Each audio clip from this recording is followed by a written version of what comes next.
안녕하세요. 행정멘토입니다.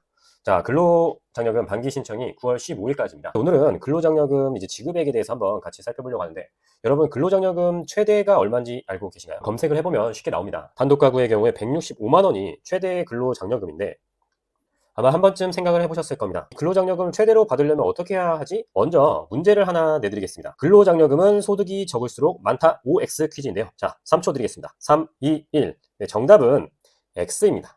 정답은 X입니다. 어, 근로장려금이 이제 저소득 근로자를 위한 정책이다 보니 소득이 적을수록 근로장려금은 많아지는 시스템이 아닌가 생각을 했는데요. 이 부분은 근로장려금 제도에 대해서 국세청 홈페이지만 들어가도 아니라는 점을 알 수 있습니다. 자, 이 표는 국세청에서 근로장려금 지급액에 대해서 안내해주고 있는 표인데요. 보시면 이 곡선이 이제 지급액을 나타내고 있습니다. 당연히 근로장려금이 최대로 지급되는 구간은 요 구간인데요. 뭐 가구마다 당연히 지급 구간은 다를 수 있는데, 보시면 최저금액과 최대금액의 중간쯤에 위치해 있는 걸 알 수 있죠.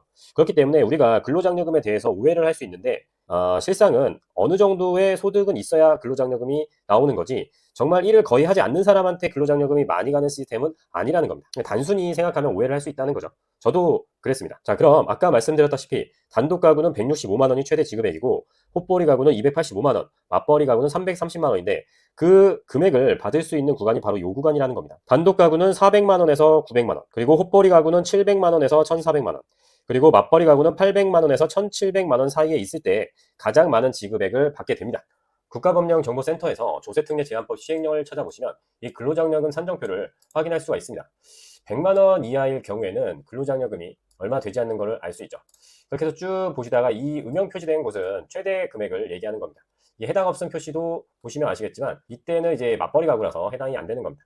이 전체 페이지가 꽤 길기 때문에 본인의 총 금액이 2천만 원이다 하면 약 요 정도겠죠. 만약 단독 가구라면 25만 4천 원, 헛벌이라면 190만 원을 받을 수 있는 것을 알 수 있습니다.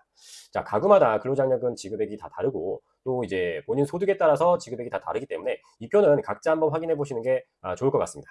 자, 그리고 추가로 홈택스에서 이제 근로장려금 지급액 표를 보시면 최저소득 구간과 최대 소득 구간의 이제 지급액에 약간의 특별한 경우가 있다는 겁니다. 자, 그 내용은 여기에 써 있습니다. 자, 만약에 1년 동안 소득이 4만 원이 있었습니다. 그러면 이 사람은 단독 가구일 경우에 2만 9천 원의 근로장려금이 계산이 되는데, 이 금액을 주는 게 아니라 여기 보시면 아시겠지만, 과목에 따라 계산한 금액이 1만 5천 원 이상, 10만 원 미만인 경우에는 10만 원으로 결정이라고 되어 있죠. 즉 최저소득자의 경우에는 10만 원을 받습니다. 10만 원 미만일 경우에. 그런데 이 다목에 따라 계산한 금액이라는 게 있죠. 요거는 이제 고소득자입니다. 고소득자는 당연히 고소득일수록 근로장려금이 적겠죠. 그럴 때는 3만 원 미만일 경우에는 3만 원으로 결정한다는 규정이 있기 때문에 이 산정표 그대로 지급이 되는 건 아닐 수도 있다. 그걸 이제 말씀드리는 겁니다.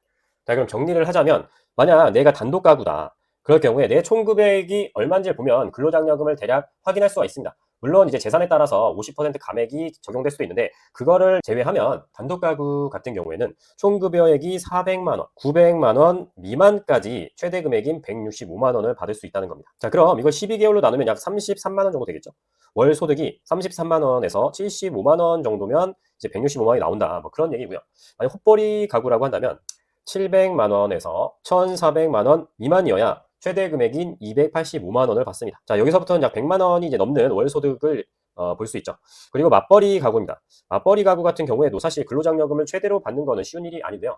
일단 800만 원에서부터 1,700만 원 미만일 경우에 최대 지급액인 330만 원을 받을 수 있습니다. 자, 1,700만 원의 소득을 갖고 사실 2인 가구가 살기는 현실적으로 어려움이 많죠. 그렇기 때문에 근로장려금을 지급하는 데에는 뭐 이유가 있긴 하겠습니다만, 결과적으로 뭐 여러 가지 사정으로 소득이 조금 좋지 않은 저소득 근로자를 위한다라는 게 근로장려금의 취지이기 때문에, 만약 질병, 사고 등으로 만약에 한 달에서부터 뭐 6개월까지 일을 하지 않았다고 치면 이 소득이 그냥 반년 소득일 수도 있잖아요. 뭐 사실상 방법이라고 할 건 없습니다. 왜냐하면 근로장려금이라는 게 지급 대상으로 심사가 완료되면 그 사람의 소득에 따라서 얼마가 나오는 시스템이기 때문에 본인이 이제 할 수 있는 방법이라는 건 없고, 단지 만약에 아르바이트생이라고 한다고 치면 내가 얼마를 이제 소득이 있을 때 근로장려금을 신청해서 많이 받을 수 있겠구나, 이 정도까지는 계획을 세울 수 있겠죠. 자, 오늘 내용 유익하셨다면 좋아요와 구독 부탁드리고요. 저는 또 다음에 찾아뵙도록 하겠습니다. 감사합니다.